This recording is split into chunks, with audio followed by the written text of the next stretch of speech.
What's up, ladies and gentlemen? Finished play Spyro the Dragon Part 2. We are here in the Peacekeeper's homeworld, and we will go in.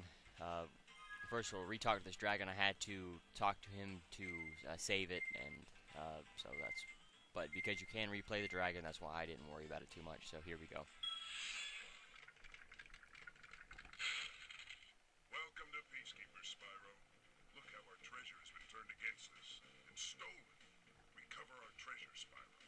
Collect treasure. Got it. Now, if you notice, there are different types of dragons. Each home world will have its own type of dragon. But yeah, pretty much just their own type of dragon, and you'll see that as we go on through the game.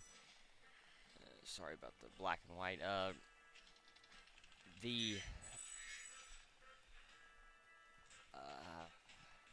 That was Titan. That is the leader of the Peacekeepers. Just like I believe Nestor is the leader of the Artisan Dragons. I'm pretty sure. I may be wrong, but it kind of makes sense with Titan being the leader and him being the first dragon. You see, I see these tents. You can burn the tents. The Norks will hide in the tents, and they will moon you, and you just charge into them. You can either kill them really quickly, or you can let them moon you. It's your choice, and again, player preference. But these Norks, these spear-wielding ones, won't hurt you. Only the first several will. The cannon-wielding ones will try to shoot a cannon at you. I don't believe they can actually. I don't believe the distance is quite right for the cannons. I don't believe the cannons will work. I know I'm missing a Nork or a Nork around here somewhere.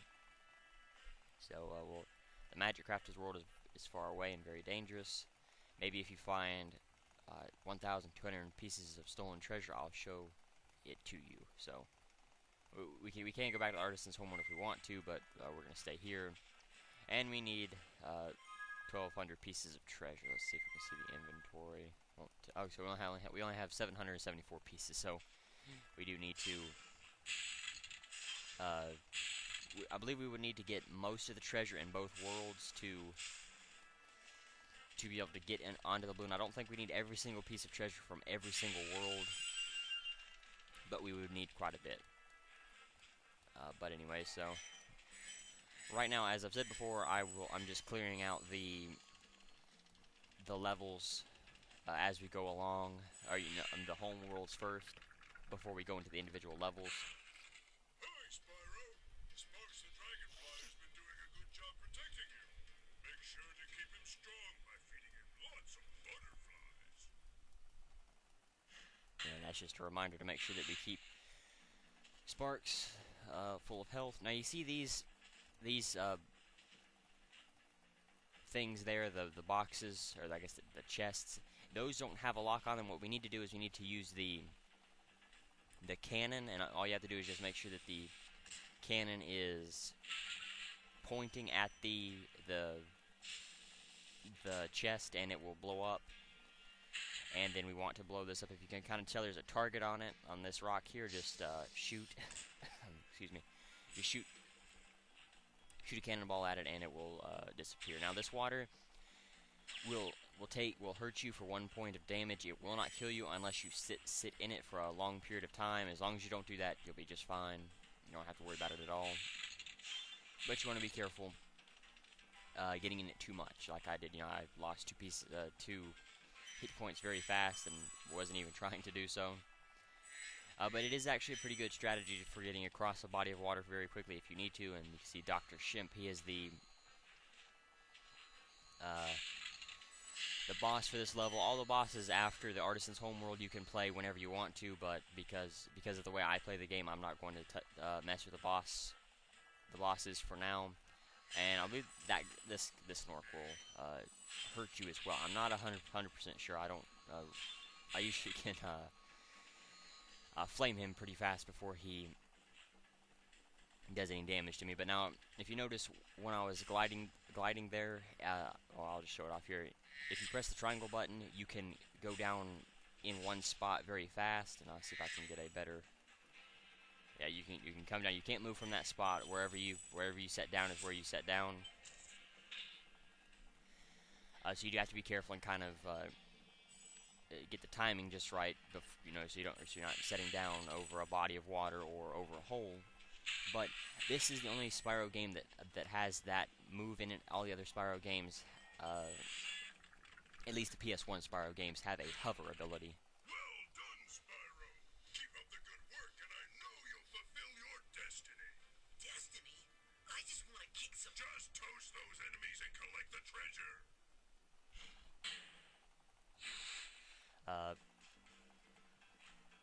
Yeah, they all introduce a hover ability that this game doesn't have, and so you know that's why they took that ability out. And the hover actually works a lot better than this. The coming down really fast ability, because it helps you get above ledges. It takes away the because you know, and they did fix the glide, and I'll talk about that once I play the other Spyro games, but. The glide's a lot better. It doesn't immediately make you fall down like it would in the other game, this game. But for a section like this, like I could just hover and I would get over it just fine. I wouldn't have fell in the water. And that's just one of the many ways that it helps. But you know, there's enough of these rabbits around that will allow me to gain my health back. So we'll now go into Dry Canyon. If you notice, the home worlds will get bigger as we go along, and they'll get more complicated to go around in. So you do have to keep that in mind. And you notice you can flame the cactuses, but it won't do anything for you, so there's really no need to. Now you want to be these jewel chests, I guess. I'm not exactly sure what they're called. You can charge into them, but you'll miss the jewel every time. Like you have to be very fast and kind of get the timing down just right to be able to get it. And more often than not, it doesn't work. If you notice here, these shield-wielding Norks have guns, so you don't want to be careful charging at them head-on. You want to try to not let them get the ability to shoot.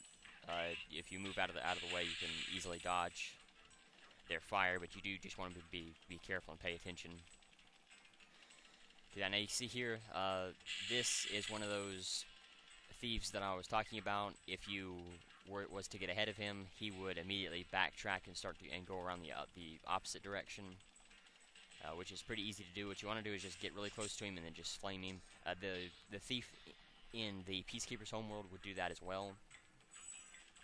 So you do want to be careful there.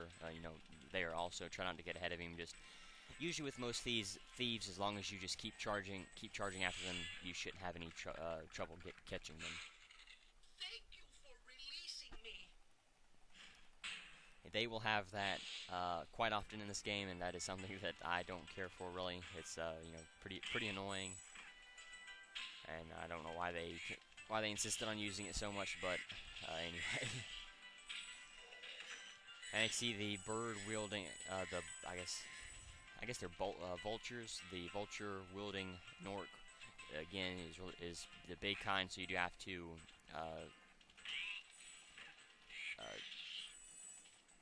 flame them instead of charging into them, and I went the wrong way. I should have went up that left side and went around in there. Dry Canyon rewards good gliders.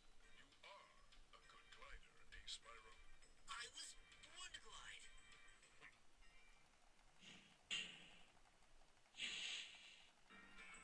Alright, so well, we're up here, so this is good, but we do need to go back over to that other section.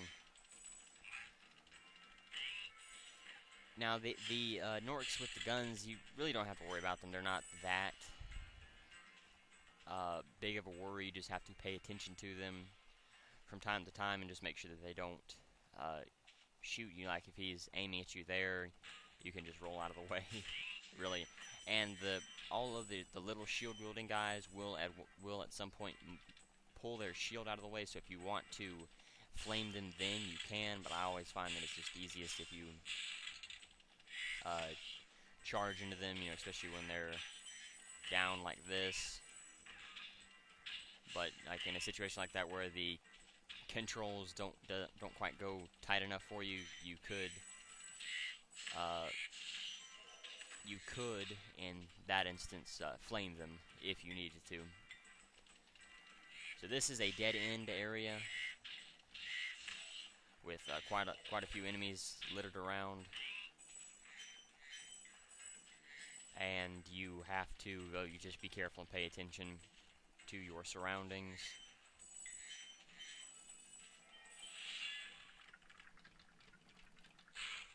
Is that you, Spyro? Are you the young dragon I've been hearing so much about?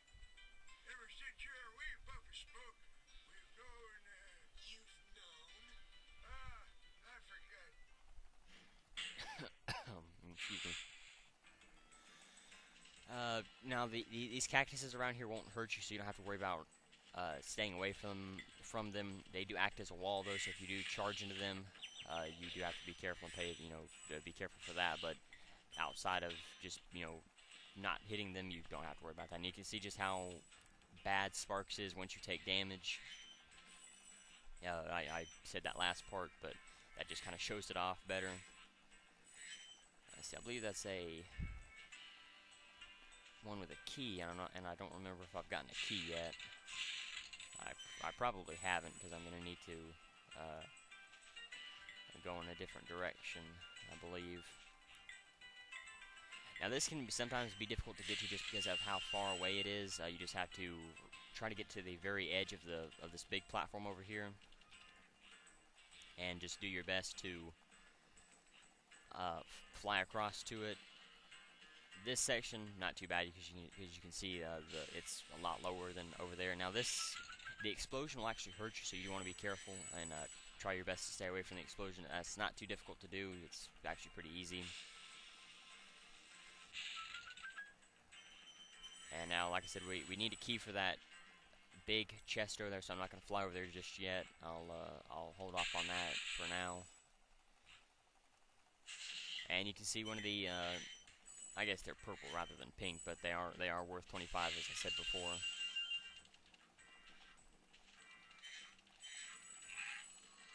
And you do want to be careful. There are 2 Norks in this area.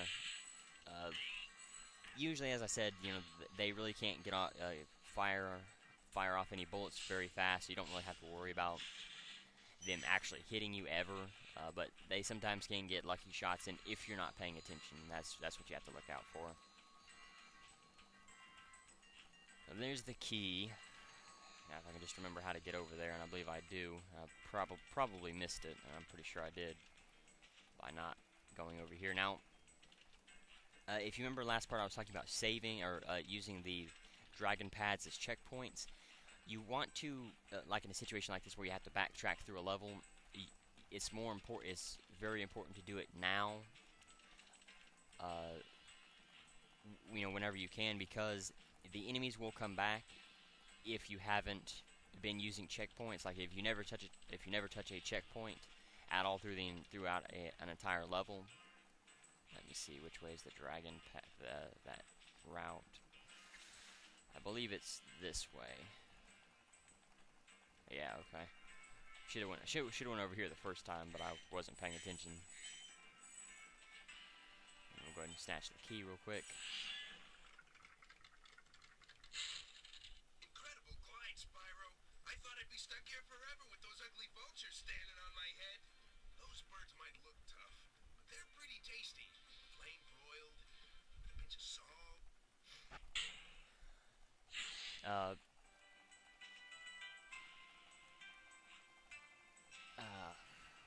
Yeah, so you do want to try to remember to use the checkpoints frequently, just to make sure that you don't end up having to go through a section of the level with the enemies back. And of course, most levels you don't really have to worry about the enemies. There are some levels that the enemies are kind of tough, and so you do want to try and keep the enemies at bay. But for the most part, you know, especially like a level like this, you wouldn't need to worry about it at all. And for most of the early enemies, it usually takes until the third world and on there that the enemies kind of get a little bit tougher. That you want to try to keep them. That you want to try to pay attention touching the dragon pads. But anyway, so now we'll head back to the rock over there, and we'll. Now, if you fly from here, you will not make it, so you have to fly over here to this section of rocks and get up to this high platform, this high rock, and then fly over here like that. Yeah, it is still kind of bad. You know, you have to fly at the, you have to glide at the very top of your jump, and it's kind of hard to get that exactly right. So it will take a little bit of practice, but there is a dragon pad right underneath that area, so if you do need to fly down there to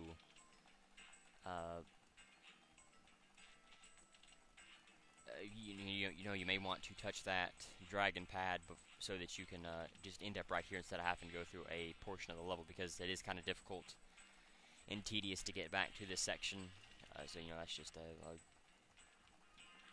it's definitely a good idea. But now we got all the dragons, all the treasure, so now we'll come back, or at least we can go back to Peacekeeper's Homeworld. Now this level, the Peacekeeper's Homeworld, you can actually is a good place for lives, just because of the amount of enemies that are scattered around here.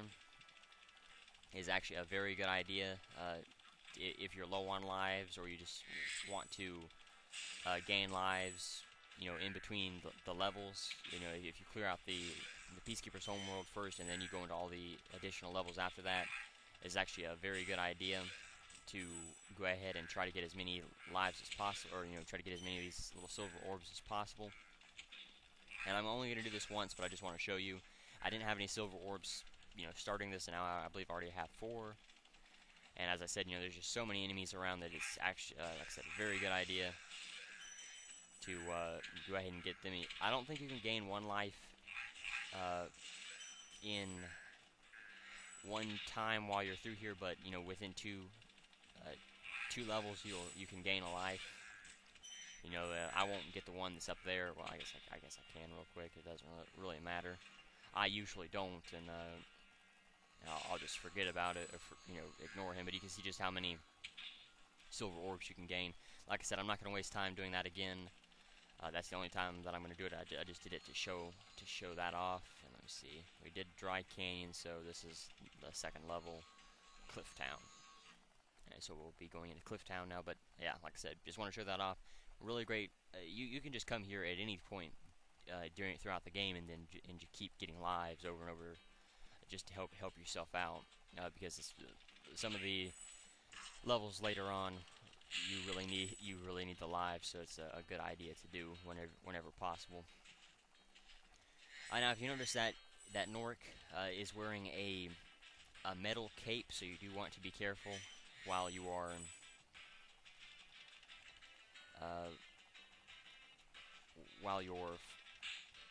fighting them. And the big Norks that the big Norks you do have to flame, just like all the other big Norks, but you just want to be careful. Those big Norks have spoons that they will hit you with, kind of like the... I don't remember if they actually swing the spoons at you, or if they will try to flatten you.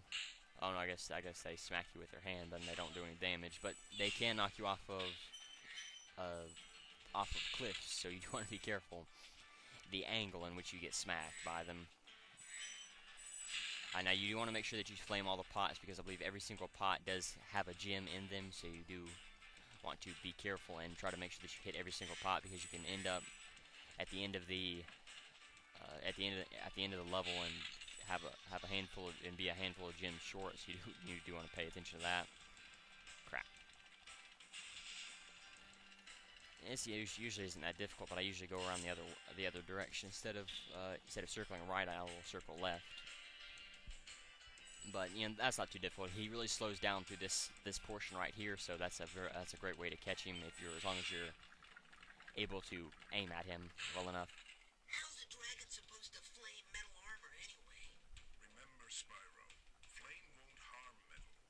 charging with your horns. That should do the trick. Now, if you notice the glint of the treasure over there, we can't see it, but you can see the shine. You know, the light shining off the pieces of treasure. That's a great way to see if you've missed any treasure from a far distance, like in Stonehill or this level, and I'll show off where you would need to use that here in this level. I'll have to get up a little bit higher, but because you really can't see it from down here. Even while climbing up here, you have to get pretty high up there to be able to see, for me to be able to show off exactly what I'm talking about. Now, I don't think there's any way that you can flame those little Norks. You may be able to if they swing their knife at you, but I'm not 100% sure. Even then, if you'd be able to, I'm not gonna worry about that treasure right now because I'm already up here. But I'll or that treasure down there. I'll go ahead and I'll get that once I climb all the way up to the top, because there will be a whirlwind that will appear that will help me get back up here once I need to get back up here, and I'll show off that and talk about the whirlwind once I get to it. You want to be careful so you don't charge off. I believe the whirlwind will activate once you get up to the second story, but it may not activate until you get all the way up to the top. I don't remember for sure. Because usually what I'll do is I'll just wait until I get to the top, and then the whirlwind will have already appeared. And now you can see all the glinting of the treasure over there. That means there's quite a bit of treasure over there, and there is. So that's a great way to tell if you don't know where to go next, or if you just see any treasure. Hey, what's on the other side of that river? Why don't you glide there and find out? And this is the point where we would have to glide over there to it. Now, if you can hear that kind of sparkling noise, that is where that is the sign that will, I guess that's the sign that will let you know that there is a whirlwind that will allow you to get back up here. And what the whirlwind will do is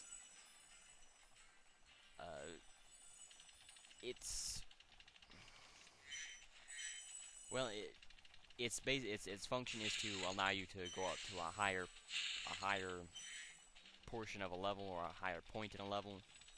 All you have to do is just jump on it, or walk into it, and it'll take you right up to the top of a level. And it's a really great way to get back up to a long climb, like that is, or if just anywhere. There will be several levels throughout the game that will have that whirlwinds for you to get on. Now, once you get into a whirlwind, you cannot get out. There is nothing you can do. You can flame while in there, but you cannot do anything else. So you do want to be careful and pay attention to your surroundings. If you need to get up somewhere that is right by a whirlwind, but you can't quite get to it, it's maybe right below where the whirlwind lets off or something like that. You just want to be careful and pay attention to things like that. But you can see the vultures appear again, and this isn't quite as difficult looking for the treasure as in the upper section of Stonehill, but it is still kind of difficult, and you do have to pay attention and make sure you look all over this area here, and make sure that you can see all the treasure. But again, you can see the light shine off of the pieces of treasures. That will help you find whatever you have to. Now, you want to be careful. You don't want to lose track of the birds once they fly at you, because they will come and get you if you're not paying attention. They can turn around, and if you hear one go off and you turn around, it'll be right there behind you. You've reached the highest point in Clifftown. You can get to almost anywhere from here. If I were you, I'd use that whirlwind there.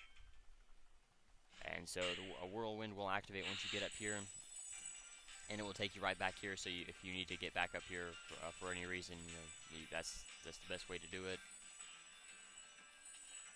And now, while jumping around here trying to get these chests, you want to be careful and not jump off, especially early on. You can't get up to those up here without activating that whirlwind, but if you're up on some of the other ones over there, you do want to be careful and not fall off, just because it's a pain to have to fly all the way around to get fly around to get back up there, or not fly around, but walk around to get back up there. Now this is where most people have difficulty finding the last pieces of treasure, and this is where I did for the longest time. I never knew there was treasure back behind the end portal, so you do want to, or I guess the beginning of the level. Did I say end portal? The beginning of the level. So that's just, you want to make sure that you go after that. Let's see. This is always the bad portion whenever you check everything. That you know. Well, let me see. Yeah, I guess I did.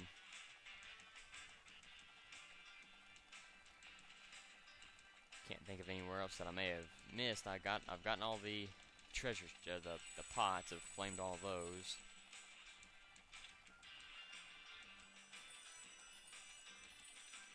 Let me see. We'll just go back up onto the whirlwind.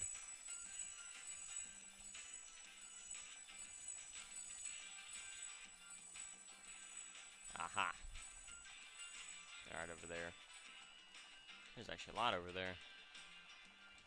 We'll go ahead and fly over here and get those pieces there. You do have to check around every single corner a lot of the time, because most levels will have pieces of treasure hidden behind different things like that that you just can't see, for whatever reason. So you do always want to check around everything and always be looking and paying attention for areas that may have treasure or treasure chests around them. And you can see the falling thing is not really fast, but it's a lot faster than gliding down, and you can get down where you need to go pretty quickly. But of course, nothing beats jumping and just falling down. So if, like, in a situation like that, it may have been better just to jump down instead of having to fall down like that. But we got all of the treasure and all of the dragons, so now we can go back, and we do have more than enough treasure to go after the go to the balloonists, but we won't be doing that right now. As I've said before, we're going to complete all of the levels here. Before I do that, let's see where these guys go. As I said, I'm not doing this any more than I have to. I'm just trying to get enough to gain a life, and then I'll go, run on and do something else. Now we'll go into Ice Cavern, the first snow themed level, and snow themed levels are kind of common, just like water levels are kind of common in the Sonic series. Well, not kind of, they are common. But ice levels are common in the Spyro series as well. Their Spyro series is pretty well known for them, and they usually do a good job with the snow levels. They're usually some of the later games, the PlayStation 1 games and the PlayStation 2 games, or I guess game, has, well, I guess the PlayStation 2 games don't do ice quite as well, or the ice levels. They will add different challenges and different things like that I will show off once I play those games. That kind of frustrates you a little bit. A word of caution, little one. Wait until you grow big, like me, before charging those large enemies.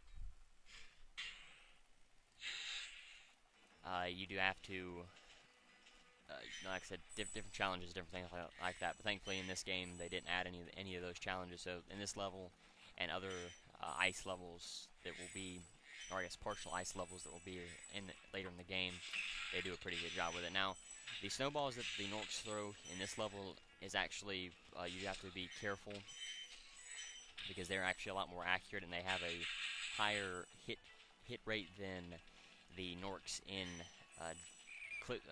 Dry Canyon. Even though you wouldn't think so, but they do. So you do want to be careful.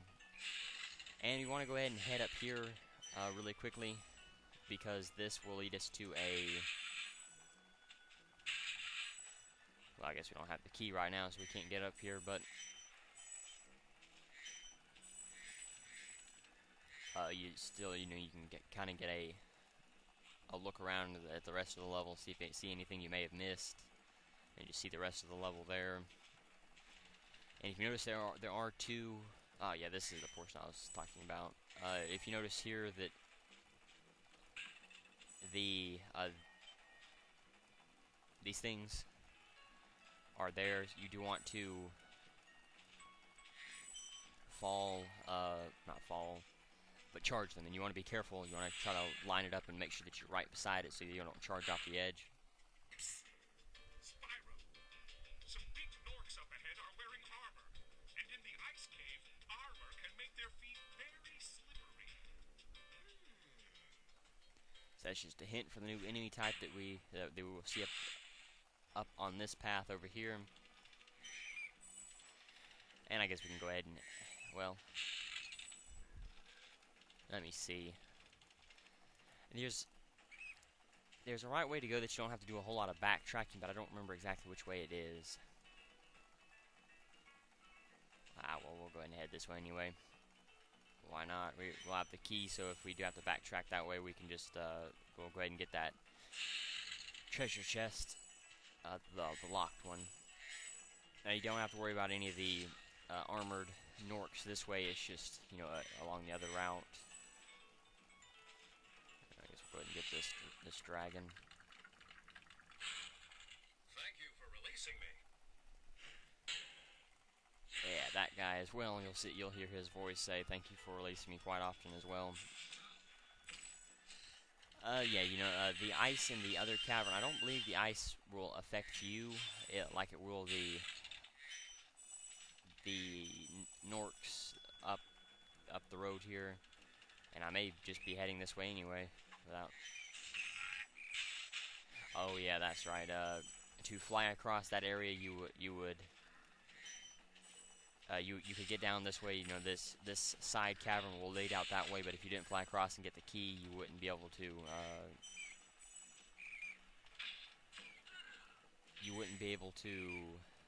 Get the key. You know, if you had chosen to go this way.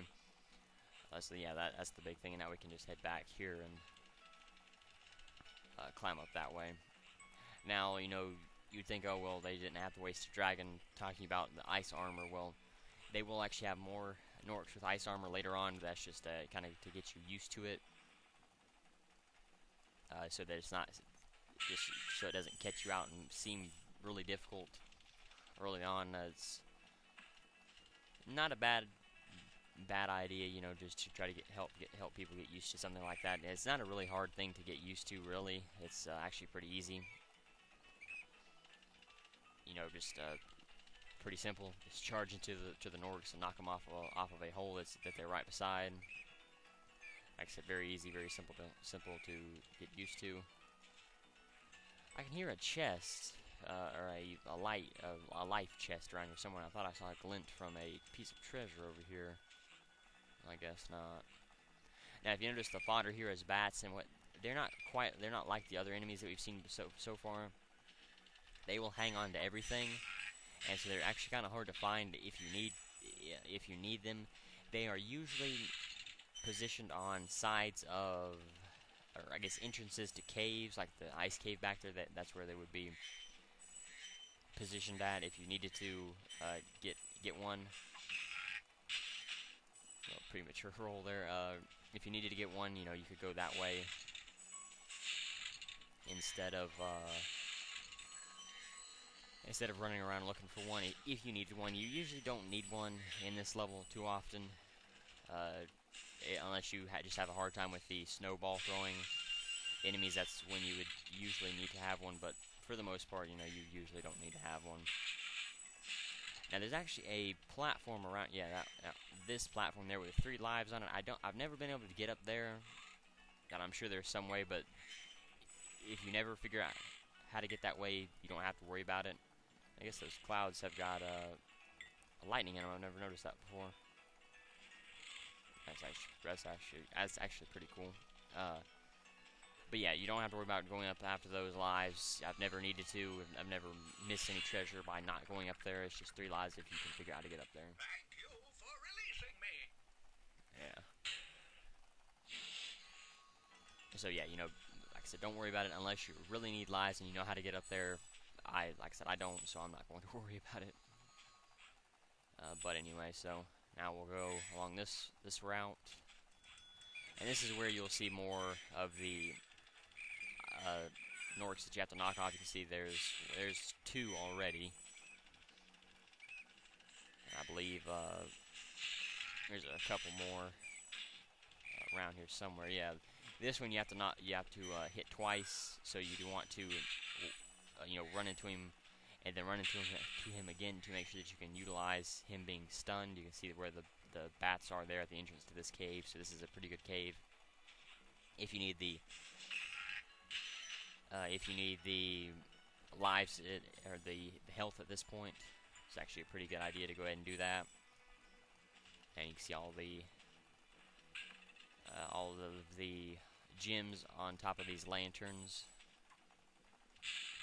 Now the snowballs are actually pretty inaccurate from a distance, but if they're right up on you, they can hit you every time. But like that guy, ain't no way. I've never been hit by him before. He's come pretty close, but I've even stood still and it's missed me, so you don't have to worry about being hit by him. And there's another one. There we go. And the bats are actually kind of hard to hit because they like to fly around. So, and because they're moving and they're up in the air, like I said, they're kind of hard to hit. So you'd have to get used to hitting them if you're not already. You've done well, Spyro. Some dragons thought you weren't ready, but I knew they were wrong. I'm ready, all right. Ready for what? And you will hear that a lot, dragons hinting at Spyro's, I guess, destiny or whatever. And no one ever explaining anything to you, so I guess it could frustrate some people, but it's personally, I don't really mind. They've really messed with Spyro recently, so it doesn't, I guess Spyro's destiny, all that is whatever the new company decides. Now I'm sure they change it anyway. They've already changed. Activision's already changed what Spyro originally intended or was. Kind of gave him a new backstory and everything. But anyway, so I will go to Dr. Shimp. As I said, this is the boss for this for the Peacekeepers world, and it's actually a kind of difficult boss. The enemies scattered around here are not too difficult. They're the same enemies that was in Clifftown. So if you had trouble with them, you may. I guess they're not quite the same. The female Norks will be here. So if you do have trouble with them, you'll have a hard time with this level. But if you don't, then it should be okay. Now, what those little guys with the armor will do is they will charge at you, and they will fall off. They will fall off the cliff. So you can either charge them or let them fall off the cliff, and I'll think if I can show that off. Well, no, I guess these guys kind of ambush you, but these guys here oh wow, I wasn't paying attention, but you can kind of see what he does there. And the gem will jump back up so that you can get to it. So will the little silver orbs. And that's why I was saying you have to be careful of these big Norks, because I guess they actually follow you. I didn't think they followed you. I thought they had a set path that they could go, that they would go along, and they wouldn't run from that path. Well, I'm sure they have a set point when they're supposed to jump off, but they will. They won't. They will follow you a little bit anyway. So you can just kind of see how difficult the enemies are around here. The ambushes and all that can be difficult. I guess they're not really difficult. They can be difficult if you let them be. But if you don't worry about them and just do the level, then you should be okay. You definitely want to go ahead and get this gym early on, just so that you're not having to worry about it later. Because if you forget about it and you don't go over here, you actually have a hard time finding it again if you don't know it's already there. And so the theme with the boss is there's only one dragon who will kind of give you hints or complain about the boss. This guy thinks he's so cool. You don't know what it's been like listening to him over and over. But I'll tell you one thing. He should watch his back. Alright, so that's the hint here. We have to flame his rear end. So this is going to be a little bit more difficult than Toasty was, because you could flame Toasty where you just couldn't charge him. Well, this guy you can't charge either. And he has a different, as you go on and attack him, he'll have different attack patterns. Then, or you know, what he was doing there is, I believe he goes for your last position. He will go for your last position that you were at. Crap! I thought I could roll out of the way. I guess not. I don't remember the exact. Now, if you're not on the platform with him, he will not attack. I think you actually have to get inside that the inside ring here. You can kind of tell there's an outside grass ring. Oh, that's right. You're supposed to flame him as he spins around. I always forget that. That's by far his worst attack. I don't. Well, yeah. You know, the other attacks by far the worst. This is actually pretty easy to get used to. You know, like I said, he just goes for your last. I believe it's your last known position, and he will drop a orb or a silver orb every time you hit him. Once you steal, you know, take the gems from him the first time. Now you do have to kind of be fast to hit him while he's spinning around, and this time you have to make sure that you jump and flame him. Every time he's spinning around, you do want to be fast and try to hit him as quickly as possible. But it's not. Well, yeah, I guess both times while he's spinning around, you do have to be very fast and try to hit him as quickly as possible. Now this is crap. I was gonna say, yeah, this can be kind of difficult, and I believe you actually have to fight him again if you die here. So you do want to be careful while dealing with the woman and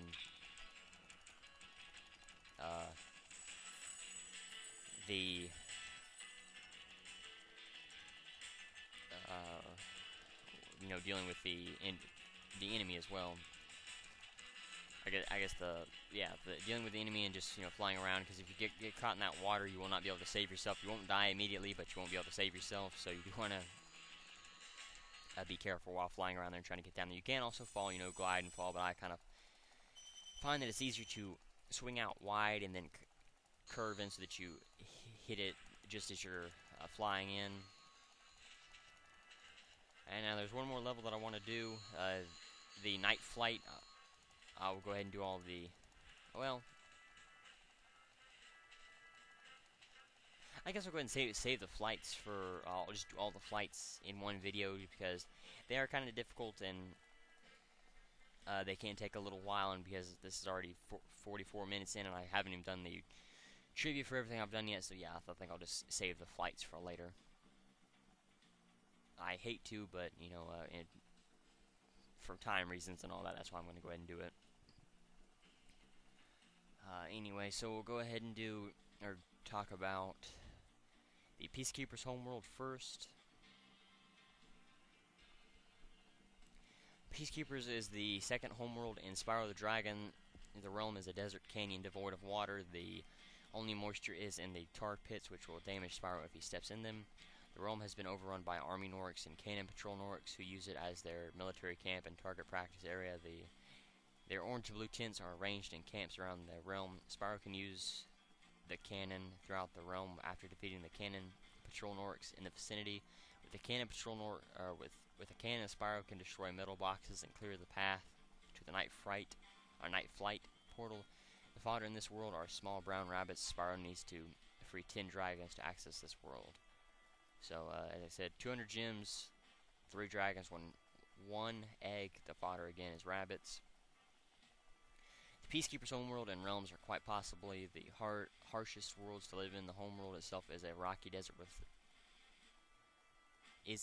desert with rocky terrain and cliff walls. Tar pits fill the land as well. The only sort of water the peacekeepers get here are bubbling underground hot springs, which they use to collect condensation.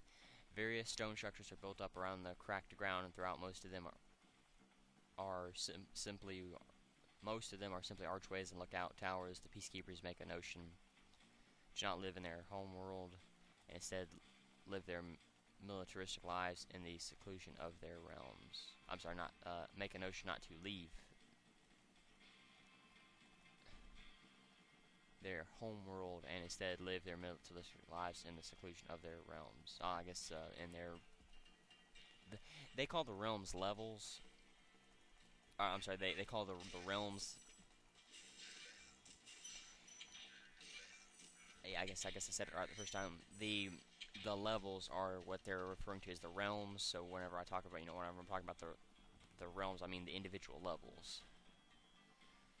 Each homeworld has specifically designed portals. The portals and peacekeepers are built like fortress battlements.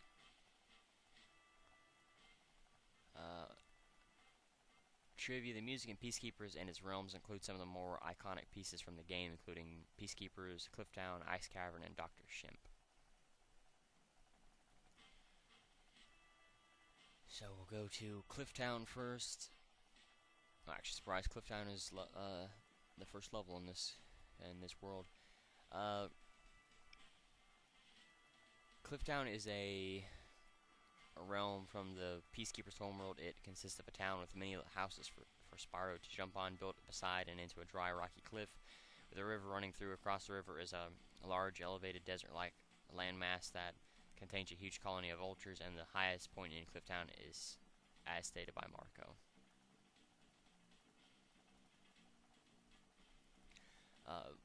400 pieces of treasure, 3 dragons, 1 egg. The fodder are actually dinosaurs. Clifftown consists of a town surrounded by cliffs and a river of tar. Across the river is a large elevated desert landmass that contains a huge colony of vultures. According to Marco, the highest point in Clifftown is also located there along the back of the realm, or twisting building has bridges that reach the top. Let me see. The world bears a striking resemblance to a world from the cult TV show Reboot from the episode with no name. Even one of the dragons, Enzo, shares the name of one of the protagonists, Enzo Matrix. One of the dragons, Marco, shares his name with Marco the balloonist from the Artisan's Homeworld, as well as Marco the lion in Sunny Villa. Clifftown is one of only 4 worlds in the series to keep its original name in the Japanese version, the other 3 being Dry Canyon, Wizard Peak, and Magma Cone. If you are in a level long enough, you will hear the credits music. Alright, so we'll go to Dry Canyon next. That's level 5. Dry Canyon is a realm in the Peacekeeper's homeworld. As the name suggests, it is a desolate canyon filled with cacti, tar pits, vultures, and Norks. Dry Canyon also contains several fortress-type structures made of stone throughout it. Has lots of challenging glides for Spyro. 400 pieces of treasure, 4 dragons, 1 egg, and the fodder is rabbits. Dry Canyon is nothing but a maze of rock and earth inside the depths of a large canyon. Tar pits stream about the area. While it doesn't look too inviting, the water is indeed undrinkable. Many cliffs and jutting peaks along the sides of the canyon offer some great gliding takeoff points, as well as some towers and stone pathways spanning the abyss.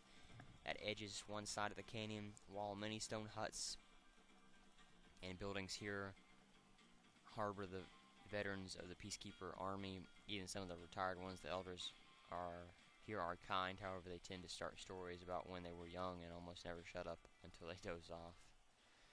Enemies are smashing Norks, vultures, Nork musketeer.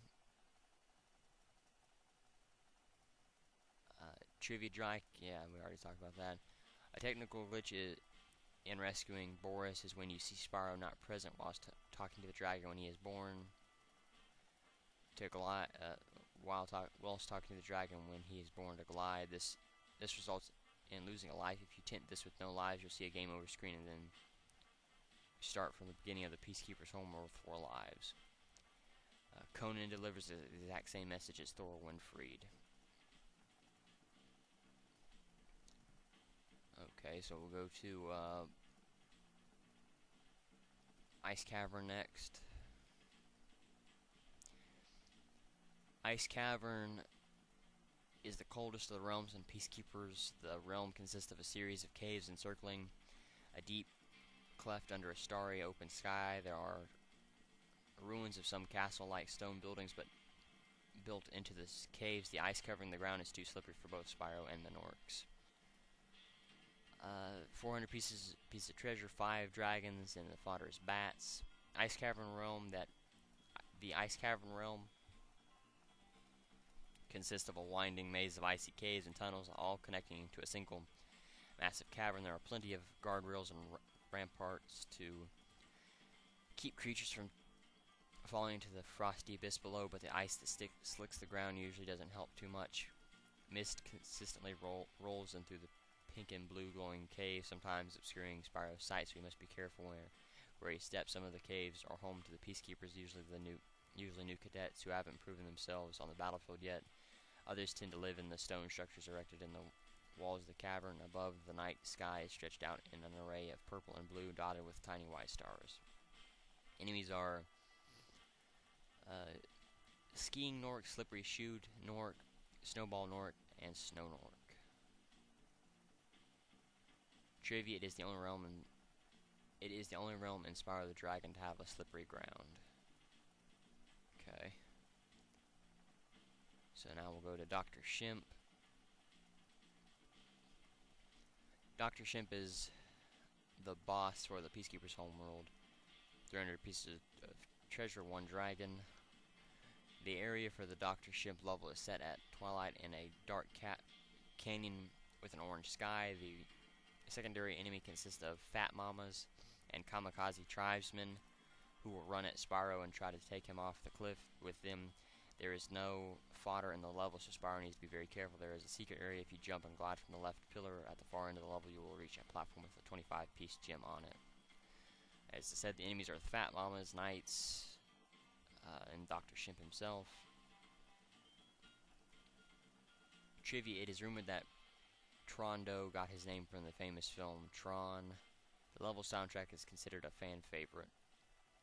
Okay. Well, that's all the trivia and everything for the level, so thank you for watching. The challenge of the video is how many enemies did I charge throughout this entire video. Thank you for watching. We'll go ahead and go to the balloonist. Nice job, Spyro. One day you might become a little dragon. Hop aboard for the Magic Crafters world if you are ready. And so we'll go to the Magic Crafters world.